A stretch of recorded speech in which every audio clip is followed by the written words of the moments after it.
Hello दोस्तों। मैं आज आप लोगों के लिए एक न्यू चाइनीज एनिमे लेकर आया हूँ जिसका नाम है the peak of true martial arts. So let's begin to the first episode.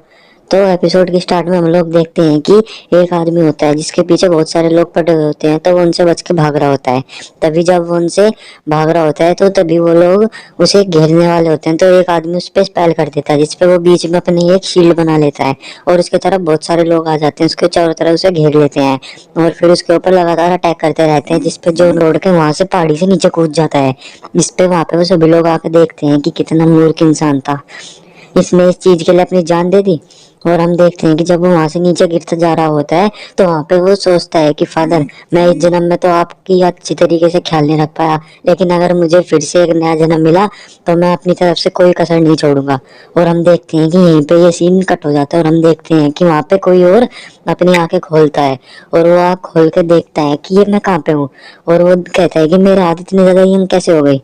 तो वो तभी वहां पे उठता है और देखता है कि कहीं ये मेरा पास्ट रूप तो नहीं। तो देखता है कि ये तो सच में हुई है और वो हैरान होता है कि मैं यहाँ पे कैसे आ गया। सोचता है तो कहीं मैं वापस से मेरे यहाँ पे रिबॉर्न तो नहीं होगा।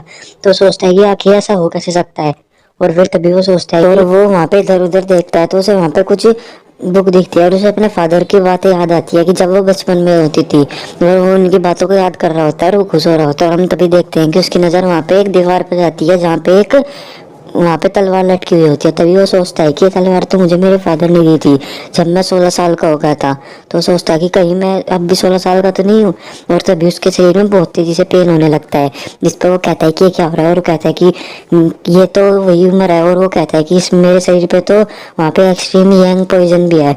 तो वो कहता है कि मैं पिछली बार तो इससे मेरे फादर को बहुत दुख हुआ था, लेकिन अब की बार उन्हें कुछ भी दुख नहीं होने दूंगा। तो वहाँ पे बैठ के कल्टीवेट करने लगता है, जिससे उसे कंट्रोल करने की ट्रिक पता होती है। तो वो अपने उस अंदर के उस पॉइजन को थोड़ा कंट्रोल कर लेता है और उससे उसे पेन से जो भी हो रहा होता है उससे थोड़ा आराम मिलता है। उसके बाद उसे बाहर से आवाज आती है तो वो कहता है कि तो मेरे फादर है। और कहते हैं दूसरे तो मेरे सेकंड अंकल है। तो वहाँ पे गेट पे कान लगा के सुनने लगता है और हम बाहर देखते हैं कि वहाँ पे नी फैंग के जो फादर होते हैं वो बाहर होते हैं। तो उसके जो भाई होते हैं उसके फादर के वो कह रहे होते हैं कि तुम्हारी हिम्मत कैसे होगी, तुम्हारी हमने हमारे खानदान की एक और मिल बेच दी और उससे हमें इतना ज्यादा फायदा होया करता था हमारी नी फैमिली को, लेकिन तुमने सिर्फ एक इन पिल की वजह से तुमने उस सारी की सारी माइन को बेच दिया। तो वहाँ पे वो कहते हैं उसके फादर की हाँ, मेरे बेटे को उस पिल की बहुत ज्यादा जरूरत थी इसलिए। तो उसके अंकल कहते हैं कि अगर तुम ऐसा करते रहे तो ये कब तक चलेगा, हमारी सारी फैमिली खत्म हो जाएगी, हमारी सारी प्रॉपर्टी चली जाएगी। और वो कहता है कि मैं ये सारी बात बता के वहां पे जितने भी एल्डर है सबको बताऊंगा ये बात। तो उसके फादर कहते हैं ठीक है जा बता दिए। जिस पे फिर तभी हम वहाँ पे देखते हैं कि मिनी फैन सोचता है कि मेरी वजह से मेरे फादर को कितना ज़्यादा परेशान होना पड़ता था। और वो कहता है कि अभी तो 3 महीने है फैमिली ईयर मीटिंग के लिए। और वो कहता है कि चाहे कुछ भी हो जाए अब की बार मैं फादर को कुछ भी ऐसे नहीं झेलने दूंगा। और कहता है कि इन 3 महीने में मैं बहुत ज़्यादा स्ट्रांग बन के दिखाऊंगा।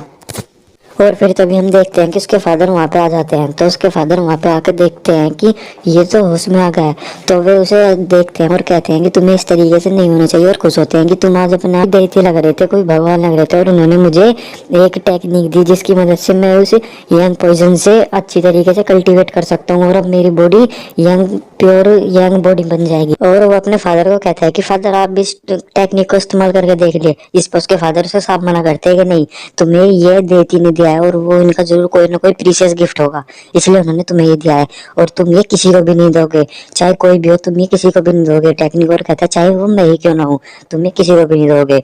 तो फिर वहां पे तभी वो उन्हें कहता है नीफेंग की यंग बॉडी बन जाएगी। और वो कहता है कि उन्होंने उस पॉइजन को खत्म करने के लिए मुझे एक वहां की पूरी लिस्ट बना के वहां पे टेबल पे रख दिया, जिसके उस पे फादर कहते हैं कि ठीक है मैं अभी उसे देखता हूँ और मैं तुम्हें ला के दूंगा। जिसपे उसके फादर उन्हें पढ़ते हैं और मन में कहते हैं कि ये तो बहुत ज़्यादा महंगे इंग्रेडिएंट्स है, ये तो बहुत हज़ार टेल्स में आएंगे। और वो कहते हैं कि मन में कि मैं इनमें से एक दो तो खरीद ही सकता हूँ अपने बेटे के लिए।